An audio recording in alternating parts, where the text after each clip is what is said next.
Hello, everybody. Hello, hello. I feel like I have to put on my newscaster voice. Whatever is most fun, right? What makes podcasting most fun? Most fun, yeah. Podcast voice. Well, like, hi, I'm always used to just introducing myself. Yeah. Right? Hi, Let's I'm go for Melina it. Boswell.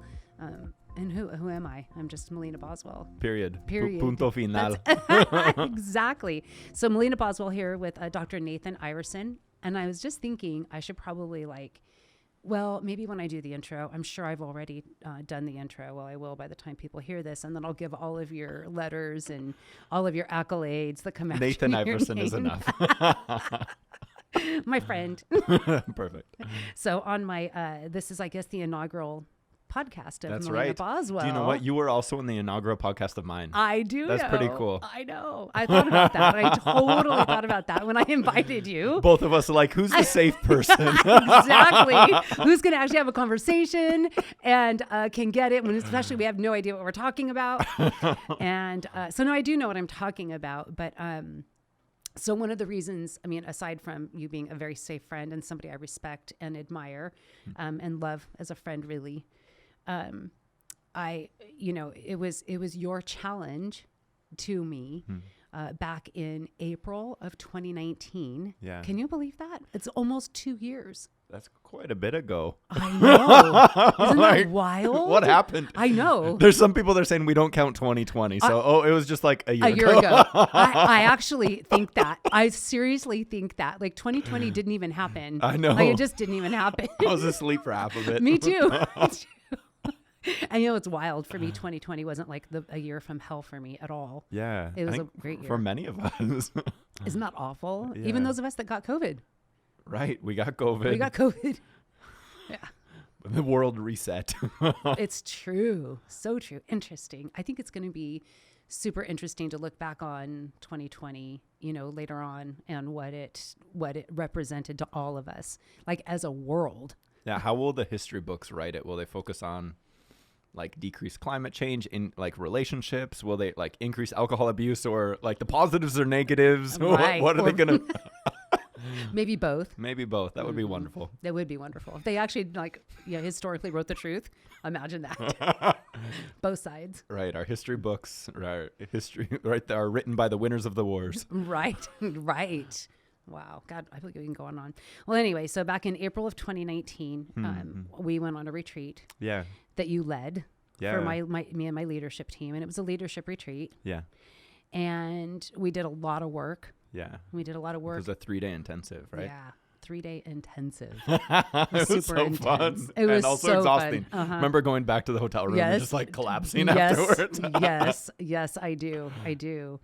And I think it was the third day that you kind of challenged us to personally do like the interior work of our own personal mission statement. Yeah. Right? That's what you called it. Yeah. I remember thinking about, because we were really asking the club here, your business, asking let's ask who we are before we say where we're going. And there wasn't there was a club mission statement, but I kind of wondered, okay, sometimes these like big overarching, and we have the club mission statement over here. Right. But I think it's important to say what's the alignment of ourselves to that, and then which needs to be adjusted. Right. Man, that's so powerful. That was so good. And I think that for me personally, it seems ridiculous, almost absurd, because I think I've always been of the opinion that your personal mission statement never changes. What do you think? Do you think it's possible that it changes when like your life circumstances change? I think it's for me, I would answer that according to like my philosophy of truth. And I believe there is perfect truth, but I don't think we can perfectly know or understand it. That's how I read scriptures. That's how I study science, is I believe there is perfect truth, but I think we are so flawed that we're never going to perfectly pinpoint that's the right way. So on our mission statements, I think, yes, you, Melina Boswell, have a perfect mission statement from God. But will you ever be able to perfectly articulate it?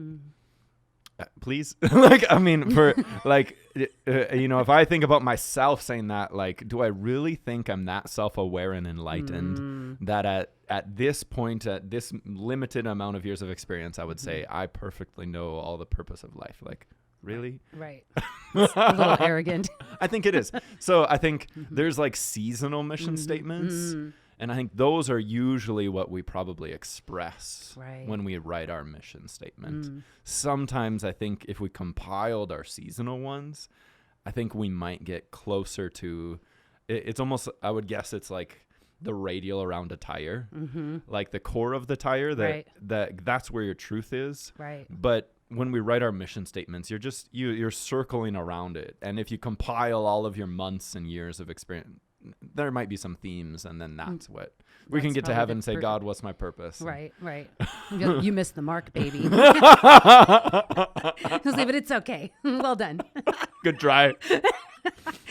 So, well, here's and I say that because I think that if I read my mission statement, and here's what it was, and I'm gonna just read it verbatim, and I have it written out. I will go April 2019. From April of 2019. Let's hear it. All right. I will go all over the world to be certain that every person God puts before me has the opportunity to know what it means to be whole and holy. What did you mean by that?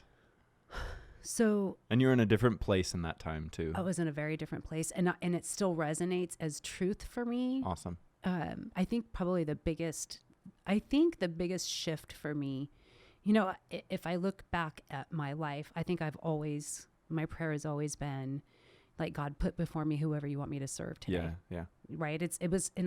I've always said that. Yeah. And now, so the big shift I think in this is that I will go all over the world. That's the big shift for me. Because now there's a going out versus before it was a coming in. Like, put before me who you want me to serve. Is there a part of that too, is like, I'm a Riverside girl, and that's like...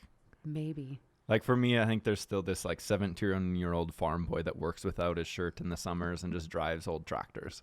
And that's not a bad thing. It's just like, sometimes when I think who is Nathan, I think of this 17-year-old farm boy that loved working outside. Right. Right. So I wonder if there's a like 16-year-old Melina Boswell that just like loved cruising the streets of Riverside. Yes. Yes.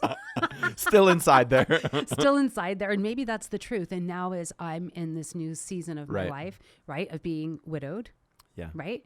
And feeling and living in that and whatever that is, right? Whatever, and all that entails. I'm not allowed to laugh at that. Yes, you are, because I mean, anything else we could cry, but we should definitely laugh. And so now feeling like it's more of a going out, and that still resonates as complete truth for me. Mm-hmm. And I think actually in that, when I wrote Whole and Holy, I think what happened for me was this. All of my life, I've always been like the good girl, right? Like I always did all the right things. Measurably holy. Measurably holy. Checked all the boxes.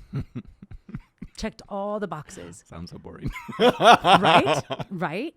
Seriously, that's the truth. And very predictable. Very predictable. And now, and here's what I learned. Like, that doesn't make you holy. Right. And it certainly doesn't make you whole. And that, I think, is where my aha moment was that I somehow thought that by checking all the boxes, then I would be holy. Totally. Right? And then I would be whole. Yep. And none of that's true. All my problems will go away if I don't have measurable sin in my life. Exactly. And that for me is the big lie. That is and I don't want to say lie, maybe it's a, to me, it feels like a myth. Yeah. Well, Jesus said too, like, sometimes we like miss the core messages of our faith. Like Jesus said, wash the inside of the cup and the whole cup is clean. Right. But we do the opposite usually, right? In our faith, probably religious culture around the world, like we wash the outside and say, look how clean I am. Mm-hmm. But on the inside, the unmeasurable sins, I guess, of like jealousy, pride, ego, selfishness, those like that you don't really get to know in someone unless you get close to them. Right. Right. And who's really honest about those inside? Yeah. Right. It's challenging. It's very challenging, especially when you're committed to being holy.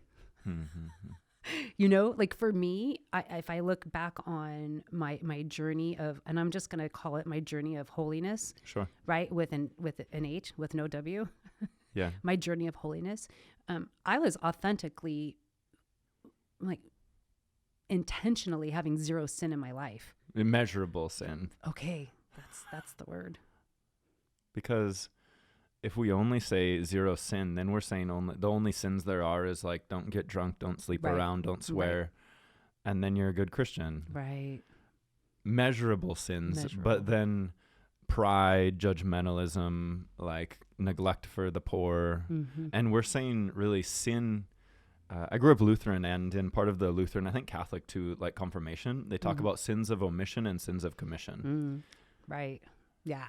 And sins of omission are forgetting to love the poor, forgetting to love your neighbor, to forgive, like the neglectful ones that really, you know, even the old phrase, like they'll know we are Christians by our love. Yeah. Well, right now there's like the top things Christians are known for is all our antis. Totally. Against abortion, against gay marriage, like all these antis. Yes. With like, it's measurable. That's according to Gallup poll what we're known for. Isn't that horrible? Like, it breaks my heart. It actually breaks my heart, and I think it breaks God's heart personally. Well, it's a missed gospel. It's not a whole gospel. It's right. It's like, it's a fake gospel. It's a cheapened gospel. Totally. It's gross. It's not life-giving. Like, Jesus came to get good news. That's not good news. No. Hey, come here. Like, I remember my grandma, my nana who passed away a year ago. She said growing up, and she grew up in even a more religious culture in a Danish community. And a little girl came over and said, "Hey, so you guys are religious, you're Christian. What does that mean?" And she's like, "Well, I guess it means, and listen, you don't drink, you don't swear." And that's what she said it was. She did? Yeah. Yeah. She didn't know any better. Really? Yeah. So at what point did Nana get it? I think she got it her whole life, but maybe just wasn't able to articulate it. For her, it was after her divorce that when she moved to India, really had this rebirth of, okay, giving up everything. Like, when I give up everything and start over from 0, no one in the country, what emerges? Who is left? And like, spiritually and personally. So brave. she's badass. Crazy brave. Oh my gosh. and then in that, many people said, some of the more people from her previous tradition said, oh, she fell away from faith. Oh. Because she was so inclusive towards people of other religions and living with Hindu families and then ended up kind of, you know, like making a full circle and coming back to Christian faith. But in the meantime, made lots of great friends and became a lot more loving. Isn't that funny?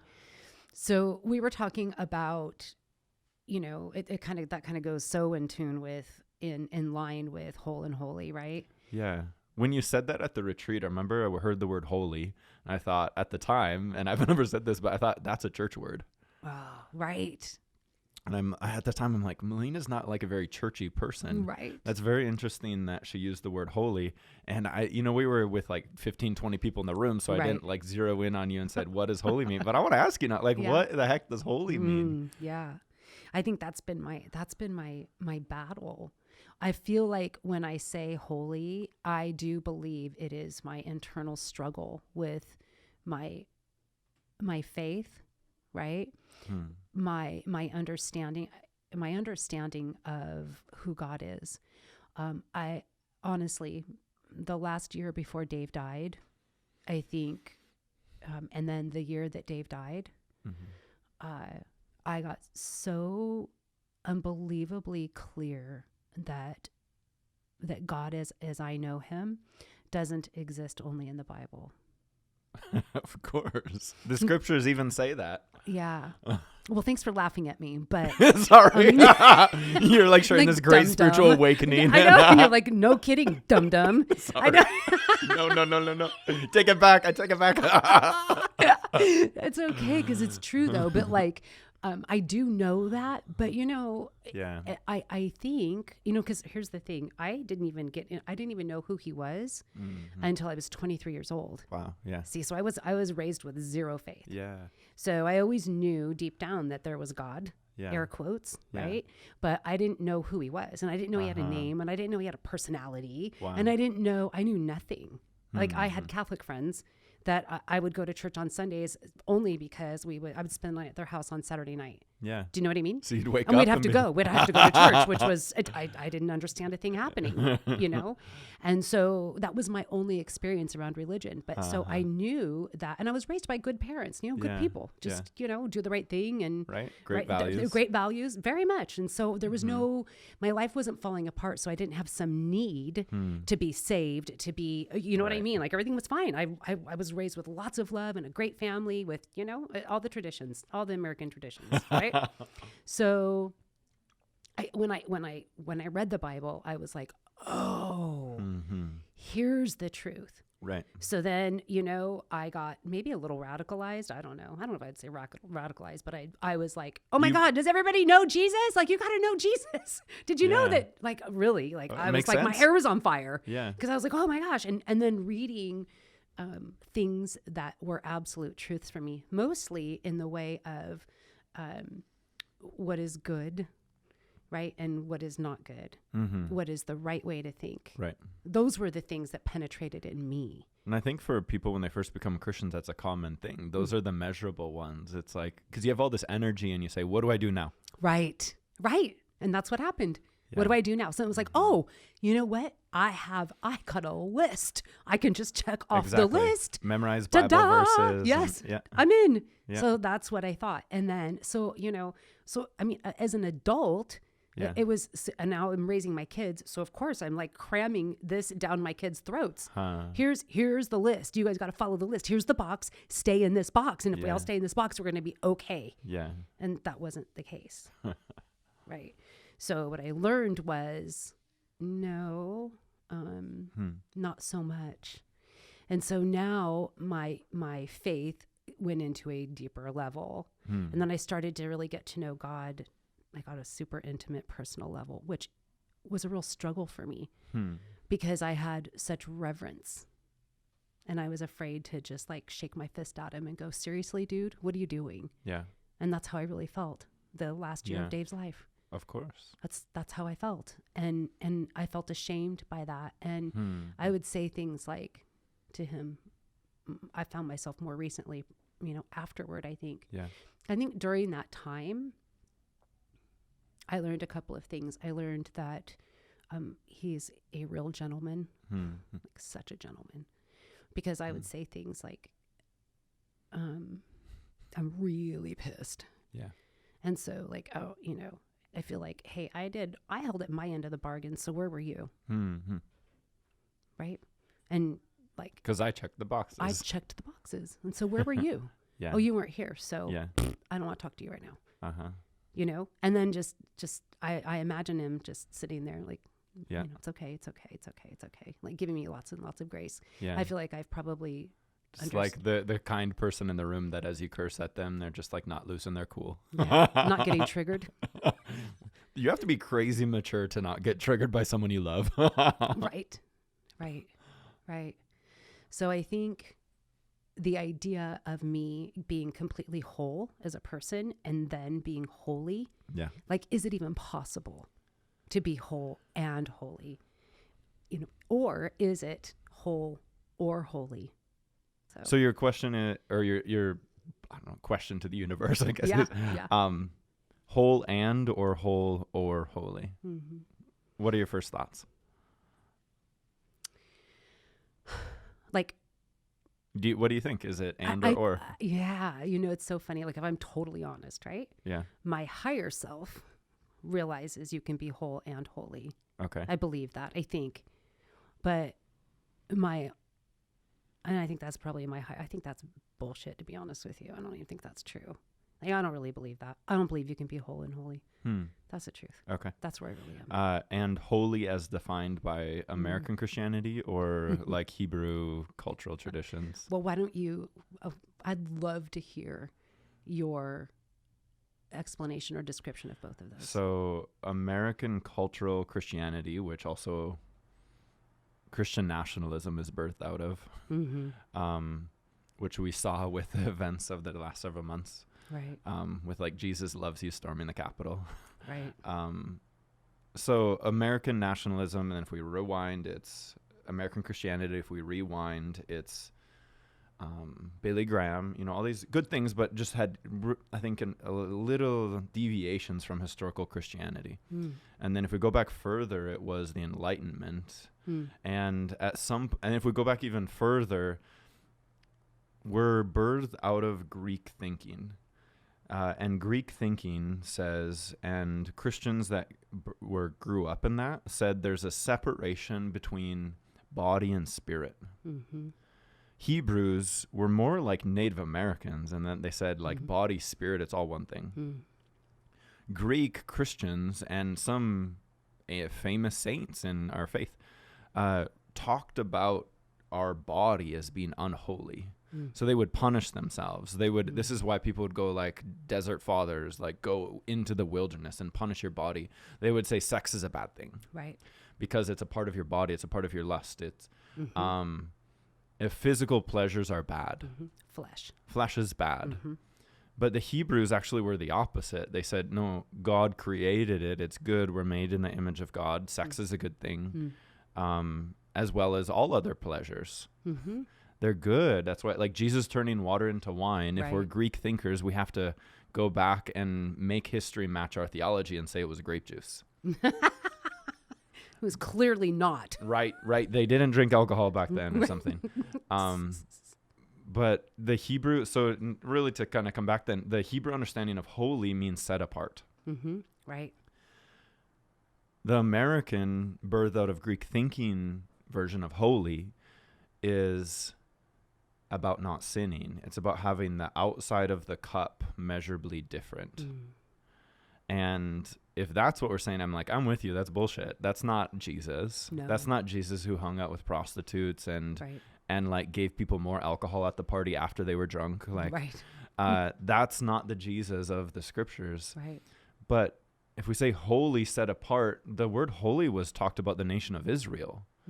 Like when they were in Babylon or in Iraq, basically, and said, I'm going to move you, Abraham, over to Israel and set you apart from other nations. Yes, there were some things like don't build up, don't have other gods, like don't have totem poles basically to other gods. But it was more about just like love your neighbor. And some of the rules were like washing your hands, things that we know now, like actually just science say it's a good idea to wash your hands before you eat. Yeah. So holy, according to the Hebrew tradition. And I think sometimes because we're so many people in our culture have been hurt by religion. Yeah. Sometimes it's more helpful just go back to the Hebrew translation. Don't even use the English word. Right. So to say like set apart. Right. Or instead of using the word sin, say missing the mark. Because we're so triggered by these words of like, right? When someone says sin, we think they're judging us. When they say holy, we think they're a holy roller. Right. Or self-righteous. Or super churchy. And then everybody's turned off. Yeah. Which is exactly why I think holy, I feel breeds this conversation. It does, right? As opposed to whole and holy. And it invites it doesn't say people have to arrive anywhere, but it invites either a reflection again on what does the word mean historically, or we can reject the word and start over and say that's a church word that's not appropriate anymore. Right. That people feel rejected around that. We're really too much cultural baggage. Then why did I pick it? Why did I get it then? I don't know. It kind of bugged me when you said it. That's so funny. That bugs me too. I'm like, oh God, what did she do? Did she just go churchianity? I know, because it's like, Melina, like, does this mean, like in my mind, because I'm still very much in American Christianity that says if you say you're holy, that means, okay, we're all, no more cursing because that means you're not a good Christian. Oh my gosh, exactly. And we can't have wine. Right. So I'm like, that's not who Melina is. She gets the point. But maybe it's you're called to redeem and restore. And that's really, I think, the Christian tradition throughout Old and New Testament is the invitation to redeem and restore creation. Part of our creation is our language, the English language. So maybe that's part of your calling is redeem and restore not only people and places, things, businesses, homes, right? Right. But maybe words. Wow. Gosh. And that kind of ticks me off because I'm like, I don't like that word. I don't want it to be redeemed.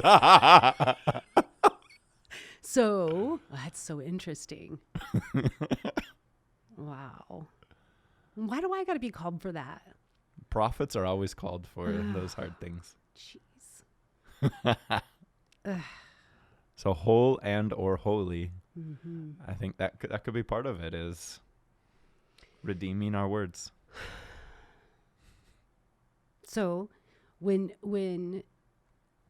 all right, so let's talk about being whole because that feels right. like I've been focusing on the holy because I'm so distracted by that. I know, with my so own am I. baggage. No. Actually, I actually believe most of us American Christians are definitely stuck there. And that was what I wanted to do is I wanted to have a conversation around the word holy. I think I feel like I want to disrupt it. Because I'm the same as you. I followed the rules, checked the boxes, and then I said the same words you did to God after I experienced trauma abroad in Mongolia. And I said, God, I'm done. I'm angry at you. Like, F you. This is, I'm over. I followed the rules. You didn't hold up your part of the deal. Yes, exactly. Where you at? And then I became agnostic.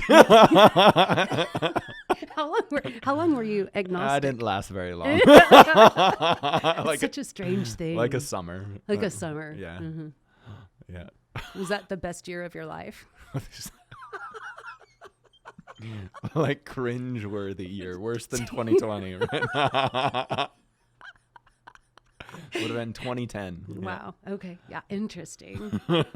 So I do think that the word holy had to be in there because what I didn't want to be was just another Christian, radio show. Okay. Do you know what I mean? Or another Christian girl talking about the love of Jesus. Because not that that's a bad thing, obviously, but more about serving those of us that have walked the path. And I think there's more of us like you and me, right? More of you and me than anybody else.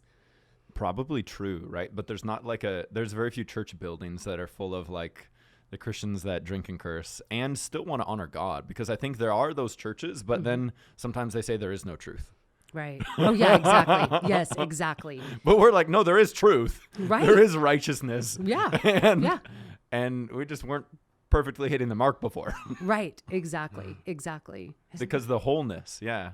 Because that's what I grew up in the culture that says in the Lutheran church, you're either very liberal or very conservative. Right. And the very liberal says like, there's no sin. Everyone is included in the club. Right. And the very conservative is the list, the check boxes. Right. But and is the truth somewhere in between? Well, I would hope so. I would hope so too. I think so. Are both totally wrong? No. Like, I'm not comfortable with that to say both are totally like are the wrong religion. I don't know if I want to go that far. Right.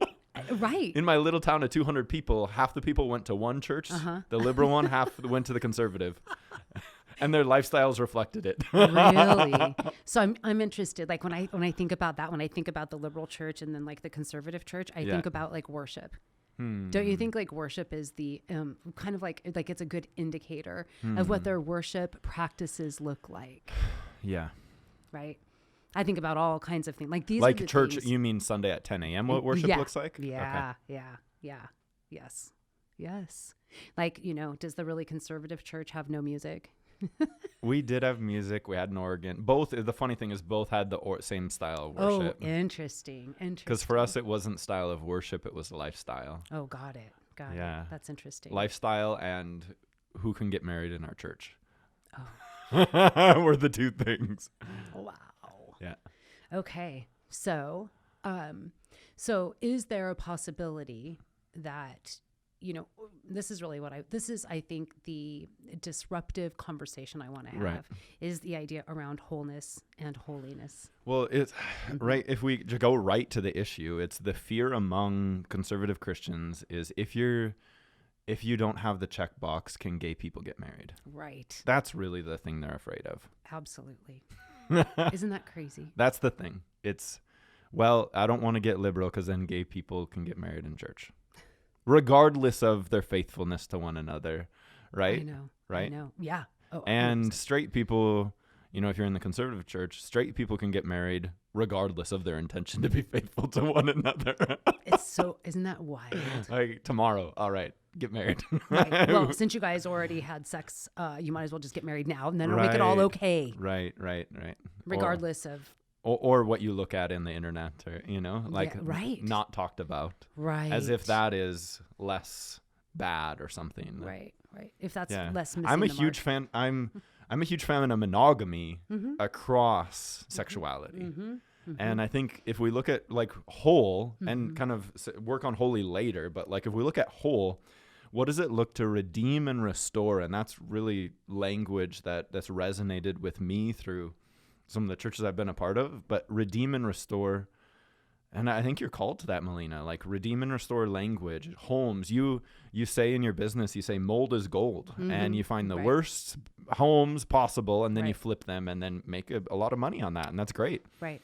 What if that redeem and restore is not just homes, right? And you talk this way too in your business. You say it's people. And I think let's find mold is gold people. Who's the moldiest person in the room? Get your sniffer out. I do love moldy people. And then I think it's, what are moldy words? I think holy, kind of a moldy word. Yes. Yes.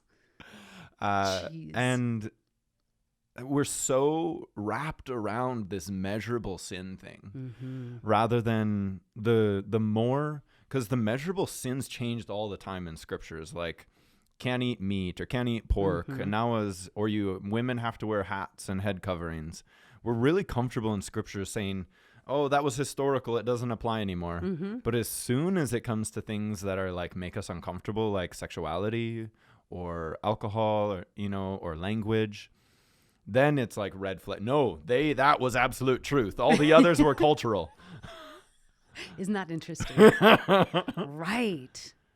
Yeah, this is exactly the struggle, I believe, that believers today it struggle with. This is the craziness. And you're right. If you start having this conversation, don't you feel like we've fallen away? And it's the challenging thing is, like most practicing Christians that are, you know, baby boomers or in that within 10 years of that, their kids, you know, have friends and then have friends that are openly gay. And then it's, oh God, like, well, how do we handle this? I think that's literally the fear. I know. I'm sorry. It makes me laugh. It's hilarious. How do we handle this? Because that's the fear is like, is it going to rub off or something? You know, like. So true. Like, I think we have some fears too, like, oh, I don't want my son to do dance because maybe it'll rub off or it'll change his sexuality or something, you know? Yeah. Isn't that wild? Or to be gentle and affirming and a good listener, because who knows? And definitely don't let the 5-year-old boy have a kitchen that he wants. Right, play with Barbies. Yeah, exactly. I played with Barbies with my little sisters. Yeah. Well, you know, it's funny. This is a funny thing because when David was, you know, my son David, right? He was like 5 years old, and all he wanted for Christmas was like one of those like Playco kitchens. That sounds awesome. I know. So I was like, I'm buying him a kitchen. I love it. And my ex-husband was like, you can't buy him a kitchen. And I was like, are you joking right now? He's going to get a freaking vacuum too. How about that? I love it. Right? And David loved it. Because he had probably admired you so much. And it's like, wow, mom does incredible work. Yeah. He loved being in his kitchen. I love it. Yeah. Whew. And knowing him too, he values relationships and like intimate relationships. So the kitchen is where the intimate friendships and relationships happen. 100%. And that is really one of my love languages is cooking for them, you know? And so, you know, that is a lot great conversations happen and a lot happens there. So, yeah. So whole. I've talked a bit about whole, but you haven't really, I didn't realize that I'm giving these definitions and ideas. What does whole mean for you? Yeah. Whole means for me, I think this is what it is. And I think this is why I have the two words together. Whole is just authentically living out my life in truth and Like words like balance come up, on the Enneagram, right? I'm a 3. I don't remember what 3 is. Sorry. It's whatever the 3 is. I forget what it's called. What is it called? Spoon? Well, the 3-wing 4, which is what you actually are. I am a 3 with, yeah, yeah, that's right. I'm a 3 with a 4 wing, right? Which I'm called the professional. Okay. So, and I always thought I was a 9, which is like the nurturer. Can you see that? Of course. And I just say, hey, you really fit in really well to what society said a woman should be. It's true. I'm super good at it. Super good at it. But the truth is, I am a 3, which is the achiever. Yeah. Which is the goal oriented, which is the driver, which is the, right? And 4 is the individualist. Huh. That's who I really am. Cool. I'm a 3 with a 4 wing. And, I love it. And for me, I haven't lived in that. It's always been like my background. That's interesting because the 2 years I've known you, that's how you're living. And Yes. it's like, oh, cool. Like, this is who Melina is. But really, you spent these 20, 30 years acting. Totally like the nurturer. Yeah. And had to hide who I really am because I think a few things. I'm a woman. Right. Right. In business. And as a person of faith, Christian, like many Yes. Christian many religions, period, are not comfortable with women leading or being pastors or prophets. Right. Because that's not in the Bible, right? Women. Right. No, not at all. Not at all. No, No, Jesus definitely didn't give any power to women. And there weren't any women prophets in the Old Testament. So. Right. I'm just kidding. But for those listening, there are. There are. Totally there are. Yeah, he used women like a lot. Yeah. So, yeah. So I do think that's the truth. And that's been probably my biggest eye-opening realization that I've been hiding. And I dare I even say, I don't think I was a fraud, but I think that I was because naturally, right? Yeah. I have a soft heart. I have a gentle heart. Yeah, I have a big heart. I've always known that my love is super powerful, but I've always felt like I have to contain it. Oh, wow. Yeah. That's crazy. I haven't heard you say that before. I have to, it's like I take up too much space and energy, and You have to contain it. I have to contain it. What would happen? Why that motivation? What happens if, like the flood walls come down? People get overwhelmed. People that were closest to me got really overwhelmed and don't know what to do with it. Huh. So, because what do you do with me? I'm like this crazy, Loud Italian woman. Yes. With a ridiculous drive, a ridiculous energy that makes people not necessarily comfortable. Right. Makes them uncomfortable. But it's interesting because usually when people speak that way, like with other people that are similar, they speak in this way that's like my achievement or my drive or my comfort with conflict. But you start so different. You say my love. I don't think I've literally ever heard that. Because I believe that's what I operate in. 100%. Yeah, it's like for me, I see it as water that like this love that. With rising sea tides, like cities like Amsterdam having to build up these seawalls. Venice is sinking, right? You have to build up these seawalls. That's, if I think of like overflowing love, God's love for us, it's like an ocean. It's like Venice can't stand a chance. Right, it's going to sink. No seawall. Right? No seawall can hold back the ocean. Who are we kidding? It'll work for 50 years or something, but long term, it's not a good investment. You should just move inland. So I think it's the same. It's like, because God's nature is reflected in you, why wouldn't our love be the same way? That cities can't stand a chance. I am now, I think, to a point where I'm ready to absolutely embrace that. And no longer like there is no seawalls anymore that can contain it. Right. And I'm not trying to build the walls myself or even allowing anybody else around me to be those walls. Right. And it's disrupting so much in my world. Because I think it's like, honestly, like if we look at all the hurricanes in Louisiana, like they keep trying to rebuild back, but it's almost like a joke of, well, really? Like, it didn't work last hurricane. Do you think it's going to work this time? It is crazy. And then God's like respectful enough. He doesn't send a hurricane every year and give Right. it like, we build up our confidence. Oh, we can hold back hurricanes. Right. Yeah. That's what it feels And like. I think in the same way you've been respectful to people and saying, hey, like, yeah, you think you can hold back my love. That's fine. I'll let you think that for a bit. Maybe, well, I'll go a little bit deeper and I'll tell you the truth. The truth is because of that, I didn't trust it. Like I've always known it, but I didn't really You trust were it. overwhelmed by your own love. Absolutely overwhelmed by it. And like, Ooh, that's you know, so cool. I would feel like, just shut your mouth, just sit down Wow. and go in the corner. Yeah, and yeah. Shh. Yeah, that's so scary. Like, That's how I've been it's feeling. like telling a lion to shut up. No, it's gonna like, there's gonna be a storm. It's true. It's totally true. Isn't that wild? So for you, wholeness means freedom to express all of who we are, and for you, that's this radical love. Yes. Yeah, this radical, powerful, unbelievable love that I get to share with the world.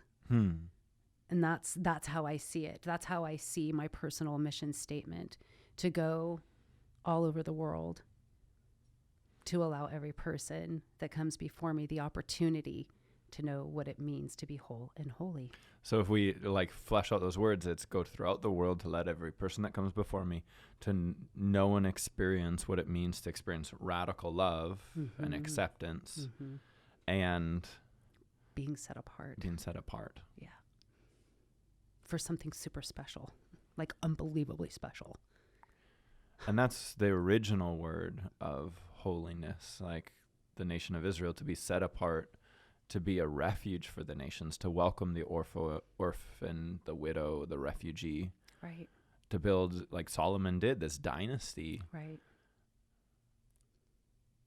Yeah, that's fascinating. Because then holiness becomes exciting, that, wow, I'm like really uniquely special. Right. It's not an obligation. If No. holiness is an obligation, or if holiness is more about my efforts than God's efforts, it's boring. It's horrible. And pathetic, actually. Yeah.